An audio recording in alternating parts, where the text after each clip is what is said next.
For years, the only Kirby game I had ever played was Kirby's Dream Land on the Game Boy. So for me, Kirby was a blocky, slightly green, monochrome puffball.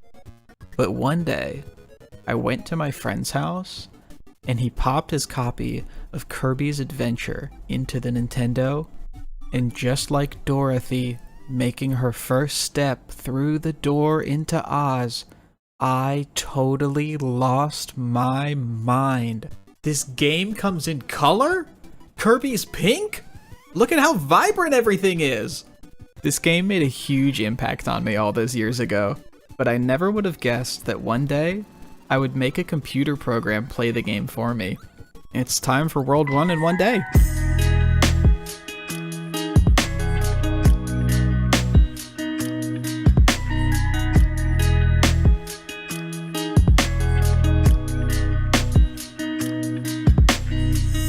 It wasn't my original idea for this week, but in order to beat World 1 of Kirbys Adventure, there's a glitch so specific that even though I tried and tried and tried, I knew I wouldn't be able to get it right in the one-day window. So just like Neo teaming up with the robots to defeat Agent Smith at the end of The Matrix, I teamed up with TAS to defeat Kirbys Adventure before my bedtime.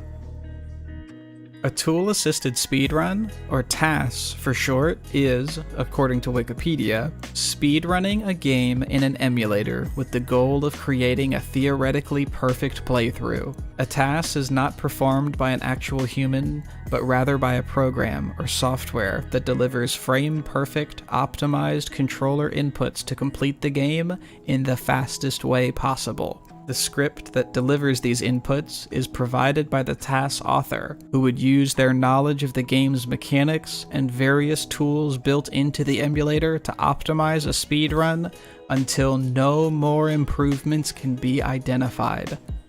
Or until it's dinner time. I do only have one day after all.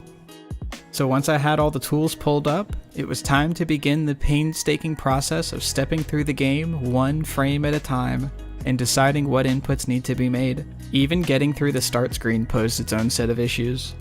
Normally, when playing a game without TAS, you would probably just mash A until the game can start. But since TAS can be perfect, it felt a little wrong to pick any random frame to start the game on, and I had to use trial and error to find the very first frame the game would allow me to press start.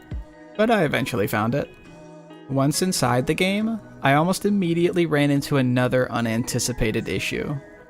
When you hold down, right, and B, Kirby does a dash slide, but when I input those directions into the TAS, Kirby didn't seem to want to cooperate. After a bit of tinkering, I realized that Kirby only does the dash once his sprite is fully in the crouched position, so that translated to holding down for 4 frames before hitting B would finally make the dash work. But I don't want to give away too many of my secrets, so let's just watch the finished product and see how it all came out. There's our frame-perfect menu screen, right into the easiest room in the run, a quick turnaround and we open the door as early as possible. Then we get to our first dash slide. Watching the footage back now, I would have made a lot of changes to my movement.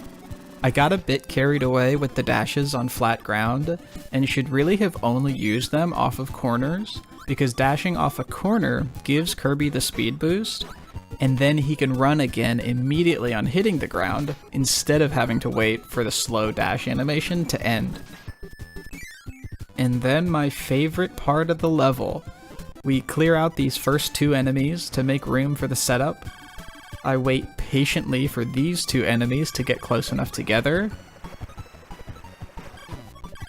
And whoosh! Kirby sucks up both to get the stone ability. We hop through this hill and walk into the ocean and oops! Did I say this is World 1 in one day?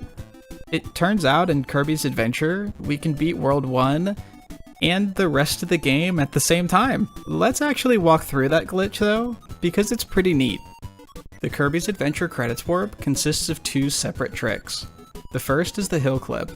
This one, I was actually able to replicate fairly consistently in my human-handed attempts. As Kirby is walking up the hill, If you do a single frame jump input and your subpixel value is correct, Kirby will fall between the blocks of the hill. The second trick is the actual credits warp. Usually, Kirby can't use his Kirby powers when in water, but because we're walking into the pond from the side, where the game does not expect us to be, it allows us to use our stone ability. Then, and this is the really tricky part, exactly 13 frames after activating the stone ability, you pause the game. And I couldn't find a really good explanation of what's happening in the code, but the end result is that the game decides it needs to be at the credit screen, and Kirby's Adventure is complete.